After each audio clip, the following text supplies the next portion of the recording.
Ingabe uThibela sekusondele ukuthi naye ngelinye ilanga simbone ekhipha umsebenzi ehamba yedwa? Asazi, kuyobona ngelinye ilanga. Intokazi uPhindile Buthelezi, angazi igama liphela laphana aliveli-ke kahle, kodwa uPhindile ubhale wathi kuFacebook wakhe, seliphinde lashaya lelo hora lesethembiso.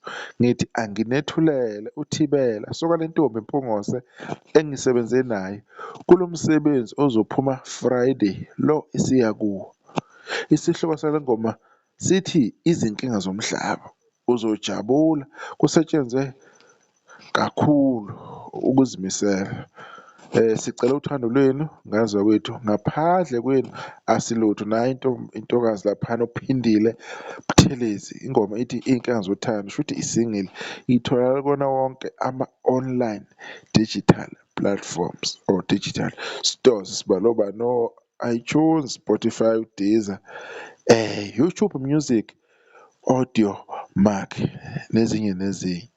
Ibuka kanjalo-ke, sithi siyadlula-ke lapha siza kubani-ke uNjoko uyisela remix featuring uLimit Nala. Njengoba nazi ukuthi-ke kunengoma-ke eyaphuma yakaNjoko, yagcina-ke eyibuyisela as i-remix ngoba engasakhoni ukubuyela kahle, sekunenkinga ekhona. Kodwa-ke ingoma yakhe ehamba kakhulu uNjoko engenayo isikhathi esingakanani iphumile, isina-5 million wama-views lapha ku-YouTube.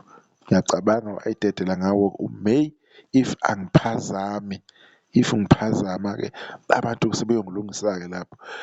Niyabona bafowethu ukuthi ena ukubekezela kuzala impumelelo. Niyabona ukuthi ukwenza kahle unga-give up, to keep on pushing, urelease umusic wakho, ukungazitheli amazabanda. Nabo Njobo, uthi wawazi uNjoko ukuthi wenza umlando ongaka, ingoma yakhe ifake ku-5 million. Njengayiphi nje ingoma kaNjoko yake afika ku-5 million before le? I'm sure abaningi abayazi, kodwa-ke uNjoko ukwenzile lokho kalula, so simple. Abantu bawu-stream umusic wakhe, abantu bayawudlala, abantu bawuthokozela. Ingoma yakhe ihamba noLimit Nala isi-over 5 million wani wama-views. Mawuthi uyabuya futhi uza kubani? Umfoka Msezane, indoda insizwa trend kakhulu kulamalanga, kwi-EP or album yakhe ethi Ithishi ayikhiphile naye ngey'4 zikaJulayi 2025. Ingoma yakhe ithi Kwandlala featuring uMjikelo and uMzukulu, idlulile nayo ku-2 million ama-views leyo ngoma le, ibheke ku-3 million. Imlando bafowethu eyenziwa izinsizwa nayizintokazi lapha kumaskandi mihle kakhulu, iyancomeka. And futhi le ngoma kaMsezane isiziphinde yadlula naku-1.6 million wama-streams lapho Spotify, iyoshaya u-2 million. So ayikho i-mistake, ayikho into eyenzeka ngephutha la, yonke into eyenzeka ngenhloso. Aze amahle ama-monthly listeners kabani kamfoka kaMsezane 521,000, mahle kakhulu. Ingoma-ke yakhe uNjoko-ke le, ukuqedela nje lokho besikhuluma ngaye ngale ku-YouTube, ime kanje ithi uyisela cause wayeseyifakile vele before iphume ngale ku-YouTube, yayibona laphana ina-2.7 million, wasefaka ne-remix-ke nayo-ke futhi-ke ku-Spotify, nayo isiphinde yahlanganisa elayo i-million.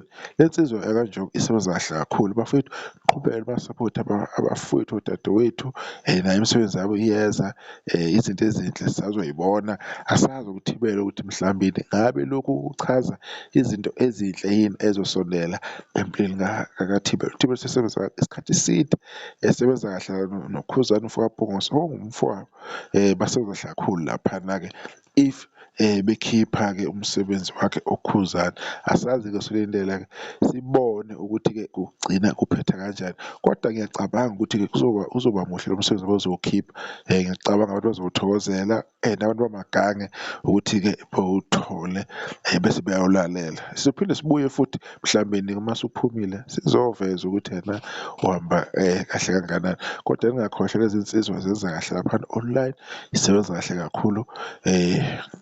They must keep on pushing, be-release lo music lo ozobafaka ebantwini. Ingoma yakho iyayikhulumela wena ongeke uze ulithole ithuba lokuthi uzibonakalise kulo nyaka kumaskandi. Asazi ukuthi inkinga kuzobe kuyini ngoba i-game ivulelekile, i-streaming ivulelekile kakhulu. Ngiyabonga, nisale kahle.